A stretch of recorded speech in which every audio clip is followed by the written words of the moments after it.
జిల్లా కలెక్టర్ గారి ఆదేశానుసారం జిల్లా సమాచార పౌర సంబంధాల శాఖ వారి ఆధ్వర్యంలో తెలంగాణ సాంస్కృతిక సారథి మునికుంట్ల ఐలేష్ కుమార్ కళాబృందం మన గ్రామానికి రావడం జరిగింది. ఇక్కడికి రాగానే విచ్చేసిన మీ అందరికీ మరియు ఆరోగ్య హెల్త్ డిపార్ట్మెంట్ వారికి మా యొక్క కళాబృందాలను తెలియజేసుకుంటూ పరిసరాల పరిశుభ్రత, ప్లాస్టిక్ నివారణపై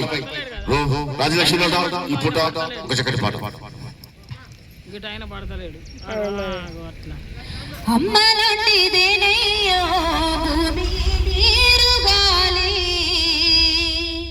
కలుషితం చేయొద్దు ప్లాస్టిక్ వాడి అమ్మలాంటిదేనయ్యో భూమి నీరు గాలి కలుషితం చేయొద్దు ప్లాస్టిక్ వాడి అమ్మలాంటిదేనయ్యో భూమి నీరు గాలి కలుషితం చేయొద్దు ప్లాస్టిక్ వాడి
పశువులకు పుట్టే పాపం